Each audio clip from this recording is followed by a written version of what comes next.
The concept of fluency is quite complex. It's not a simple matter of speed. Fluency is almost always an issue when working with readers. Most of the time, it's the long history of disfluent reading. It might be the process of learning to read, where they've learned to read slowly as they were trying to pull everything together. It also could be dependent on the type of text the reader encounters. Consider a legal document. If I asked you to read it out loud, it would sound slow and some work at the word-solving level, versus a text that you read for pleasure or are familiar with. So what is fluency? Phrasing, appropriate reading pace, expressive tone, attention to punctuation, accurate reading. Sometimes teachers will say, I would like you to work on the reader's fluency. Here are some suggested practices to build fluency within your 3-part reading session. Have a child reread a favorite text from their book box. Choose a page where there's dialogue. Encourage the child to pretend as if they are the character and make it sound like talking. Praise with the prompt, oh, you made that sound like talking. Let's try it again on this page. Another practice is model fluent reading, in particular expression and punctuation. Point out what an exclamation point is and what it signals the reader to do. Then read with that in mind and ask the child how it sounded. You can also practice fluency attending to punctuation or expression with echo reading. Find an example in a text with an example of a question mark, exclamation point, or a period. Invite the child to listen how you read and then have them read it the same way you did. And then find other examples in the text to do the same.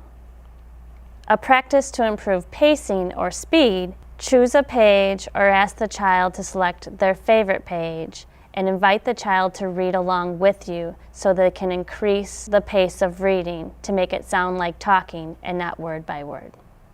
For an example of this practice, see the video titled Supporting Fluency on this page.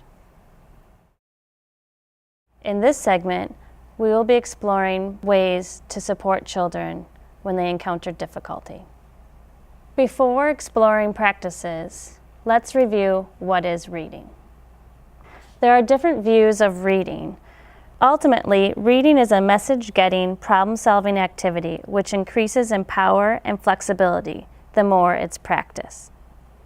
In addition, reading is the process of constructing meaning through dynamic interaction among the reader's existing knowledge, written language, and context of the reading situation. As readers are confronted with print, our brain seeks to make sense of it. While visual information, word recognition, may be part of the process, it's not our goal. Here's an example of how we use more than visual information. Take a moment and read this slide out loud.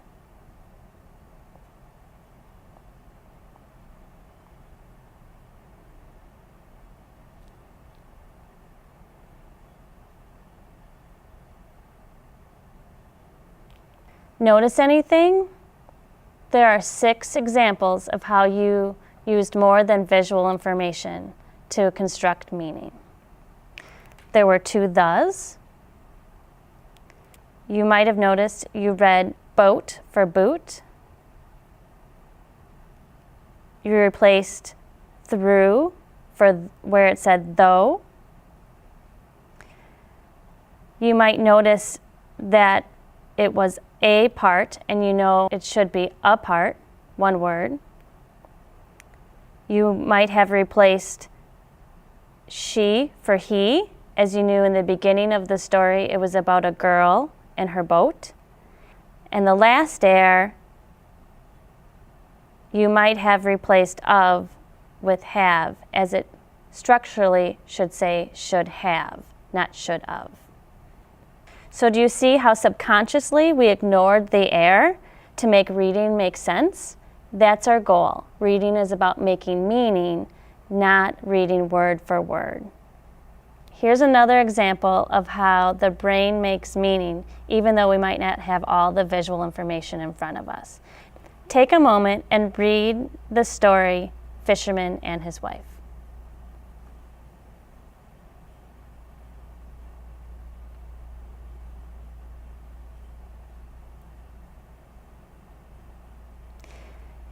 In the first part, we were given the first and last part of the word, which was helpful visual information.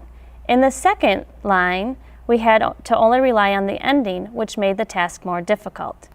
As readers, we have knowledge of letter sound, graphophonic, which help fill in the blanks and make sense of this passage. We depend on this source of information, but some visual information is more helpful than others. In this example, we had to rely on visual information and syntax or grammar. Take a look at this sentence. It blank across the grass. Jot down 3 or 4 possible responses, blank across the grass. What did you notice about your responses? Most of them were verbs, because you know that there needs to be a noun and a verb in a sentence. What if I gave you more information to narrow down your responses? What if I said, John let his pet rabbit go. It blank across the grass. Look at your responses. Draw a line through any that would no longer make sense. In this example, you not only used meaning, but again, syntax, because you knew you needed to have a noun and a verb in your sentence. What if I gave you more information? John let his pet rabbit go, it, and I gave you the first letter H across the grass.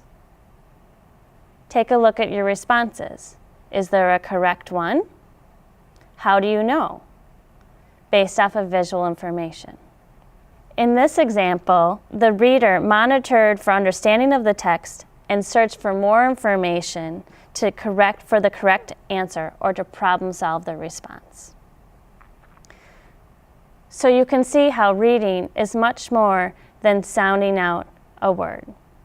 So if we agree that reading is constructing meaning, then it would not make sense that we only ask readers when they get stuck on a word to sound it out, as these examples support how readers process print by integrating meaning, orthographic features, and syntactic information rather than accuracy.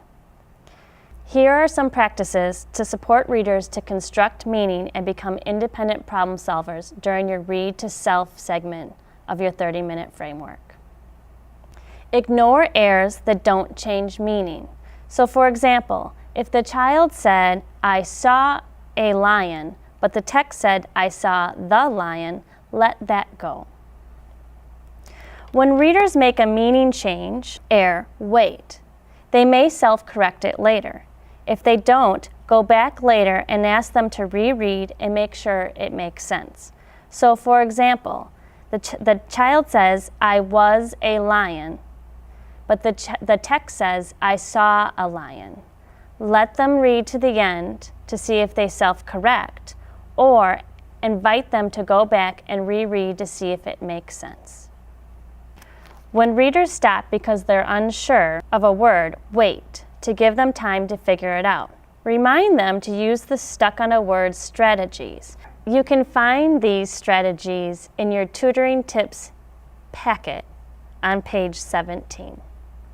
In addition, here are some examples of how to support a reader when they approach an unknown word.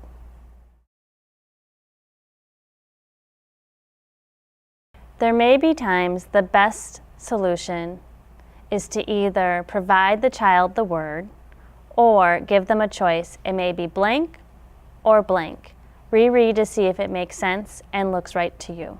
Because remember, our goal is to construct meaning and have fun while we're doing it.